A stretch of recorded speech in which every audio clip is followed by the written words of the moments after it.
Դեռևս դատական նիստերի ընթացքում խափամամիջոցի քննարկման ժամանակ ես հայտարարեցի, որ ծավալուն քրեական գործի նյութեր են ներկայացրել, բայց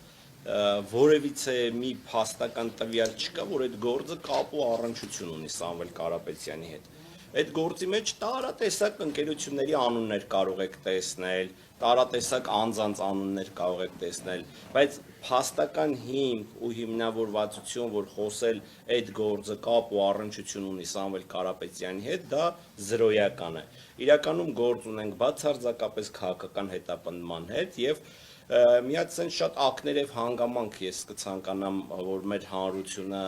իրազեկված լինի։ Քննչական մարմինն ի սկզբանե օրենսդրորեն նախատեսված մենակ մեղադրող մարմին չէ, քննչական մարմինը նաև անձի անմեղությունը հիմնավորող ապացույցներ ձեռք բերող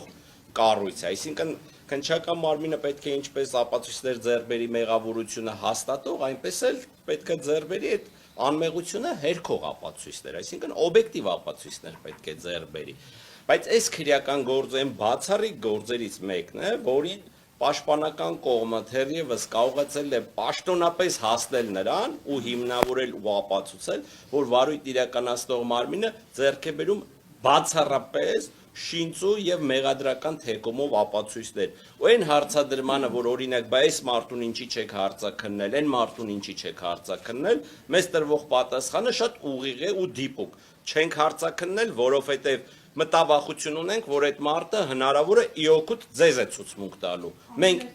Մենք ինչի անունները կտամ հենց հիմա այդ հայտարարությունն արել է հենց քննչական խմբի ղեկավար Սպարտակ Պողոսյանը, որը ես իմ խորին համոզմամբ դա դուրս է վերջինիս լիազորությունների սահմաններից եւ նա նման կերպ քրեական գործ վարելու իրավասություն պարզապես չունի։ Քրեական գործով չի կարելի չհարցաքննել այն անձանց, ում մտավախություն ունեն, թե կարող է օգուտ ձեզ ցուցմունք տալ։ Դա ոնց ասեմ, հակաօրինական է, հնարավորինս փորձում ենք մեղմ արտահայտվել։ Բայց այդ հակաօրինականության կոնտեքստում, երբ որ մենք տեսնում ենք ակնհայտ անարդար դատական ակտեր, դա խոսում է միայն մի բանի մասին, որ դատարանների նկատմամբ տեղի է ունենում մեր խորին համոզմամբ անասելի ճնշումներ,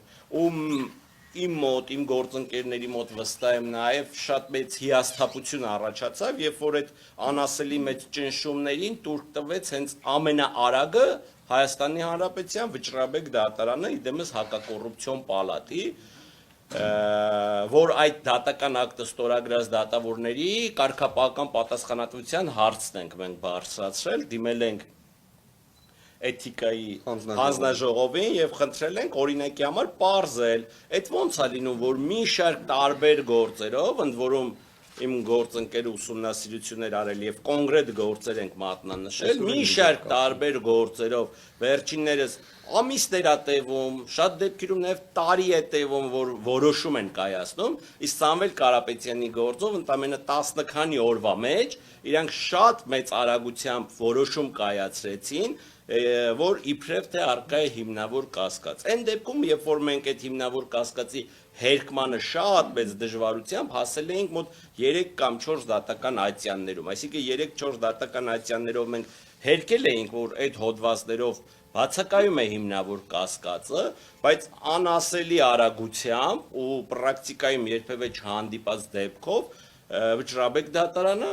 իմ խորին համոզմամբ խորը ճնշումների տակ, իսկ ճնշում են սովորաբար նրանց, ովքեր ճնշվող են, էլի, չճնշվող մարդուն երբեք չեն կարա ճնշեն, ու իմ հիասթափությունը հենց կայանում է նրանով, որ Վճռաբեկ դատարանում իրոք այնպիսիներն էին, որոնց ամենահեշտը ճնշեցին։ Եվ ունեցան շատ մեծ արագությամբ դատական ակտեր, ժողովուրդ իրոք խայտառակ ապօրինությունների հետ գործ ունենք։ Օրինակ մեր հանրությունը այս ամեն ինչը լսելիս կարող է ասել, դե հա ինչ անենք, մեկը այդ իմ հետ չի կատարվում։ Իդեպ այդպես մի հատ շատ հետաքրքիր ներկայացում Վարդան Պետրոսյանն ունի, բոլորին խորհուրդ կտամ այս կոնտեքստում այդ ներկայացումը նայեն, բայց ախր ես ամեն ինչը շատ ուղղակի կապ ունի բոլորիս հետ։ Այդ թվում ստեղ նստած անձանց հետ։ Հիմա պարզաբան եմ ինչի։ Եթե օրինակ միջազգային մասշտաբի մի հատ ինչ-որ խոշոր ներդրում իրականացնող անձ իր գլխի մեջ փորձում է մտածի, պլանավորի, Հայաստանում մեծ ներդրումներ իրականացնի, նմանատիպ դրսևորումներ տեսնելով, նման ապօրինություններ տեսնելով, հեծի նկատմամբ նման ոչ իրավաչափ գործողություններ տեսնելու արդյունքում հնարավոր չի պատկերացնել որևէ խելամիտ ու բանական բիզնեսմեն, ընդ որում այդ բիզնեսմենները միշտ լինում են շատ խելամիտ ու շատ բանական ու շատ հաշվարկած